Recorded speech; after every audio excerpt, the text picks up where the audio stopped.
It was one of those cold, gray mornings when everything seems to go wrong. The kind where your coffee spills, traffic crawls, and everyone's in a rush.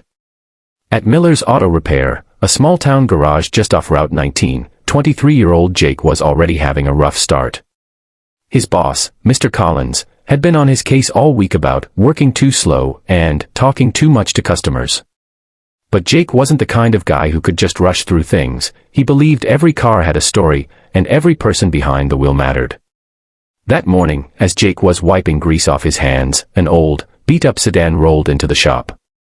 The car sputtered and groaned as if it had run 100,000 miles past its limit.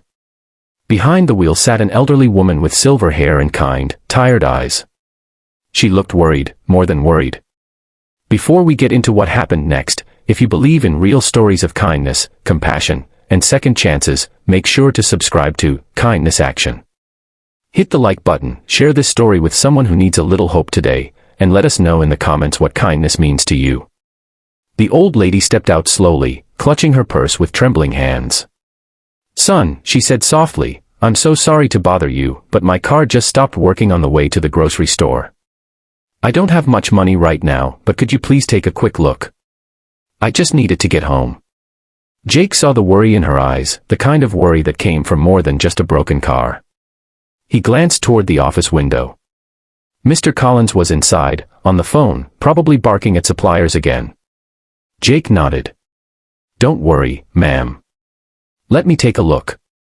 He opened the hood and quickly saw the issue, a worn-out alternator cable, an easy fix but one that would cost at least $100 in parts and labor.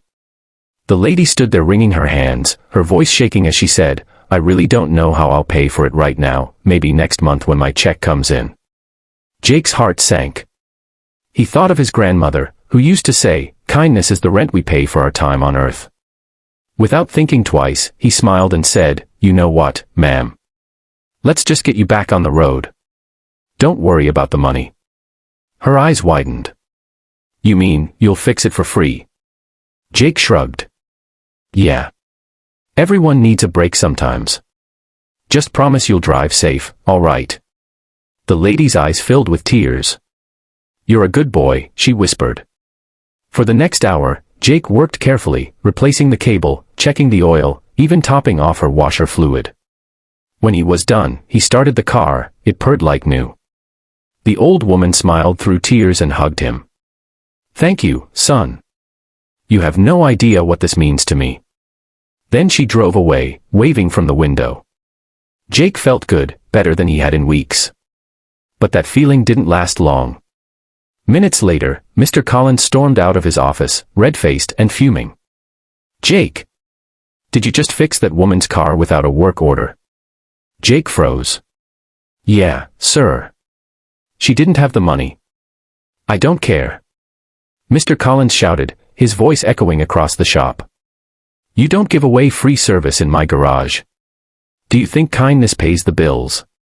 Jake tried to explain, but the words caught in his throat. Collins slammed his clipboard on the counter. "Pack your things, Jake. You're done here." The whole garage went silent. The other mechanics stopped working, staring in disbelief. Jake took off his gloves, his chest tight. He wanted to shout, to argue, but instead he just nodded. "All right, sir. If that's how it's got to be." He walked out into the chilly afternoon air, his mind spinning. He had rent to pay, bills piling up, and now no job. But deep down, he didn't regret what he'd done. He knew he'd done the right thing. 2 days later, while Jake was at home scrolling through job listings, there was a knock at his door. When he opened it, he was stunned. Standing there was the same elderly woman, but this time she wasn't alone. Behind her stood a man in a tailored suit, smiling warmly. "Jake," the man asked. "I'm Charles Henderson. This is my mother, Margaret. She told me what you did for her." Jake blinked. "Oh, yes, sir. I just helped her get her car running."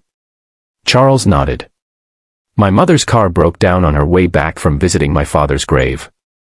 She was heartbroken and stranded. You didn't just fix her car, you gave her hope." Jake didn't know what to say. Margaret stepped forward, taking his hand. I didn't tell you the truth that day, she said softly. My son owns Henderson Motors. Jake's jaw dropped. Henderson Motors was one of the biggest auto companies in the state.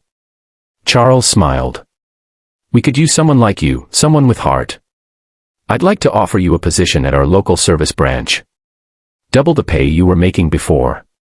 Jake was speechless. I don't know what to say. Just keep being who you are, Charles said. People like you make the world better. Tears welled up in Jake's eyes. He shook their hands, still trying to believe what had just happened. The next morning, Jake walked into his new job, his own workstation, a fresh uniform, and a boss who greeted him with respect. He couldn't help but think back to that moment when he'd chosen kindness over fear. Sometimes, doing the right thing costs you something at first. It might get you fired, misunderstood, or even laughed at. But kindness has a way of circling back, stronger, brighter, and more beautiful than you could ever imagine. So, the next time you get the chance to help someone, even when no one's watching, do it anyway. You never know whose life you might touch, or how it might change yours. If this story moved you, don't forget to subscribe to Kindness Action for more real stories that prove kindness still exists. Leave a comment below and tell us how you've made a difference lately. Because in the end, it's not about what we lose for being kind, it's about what we gain when we care.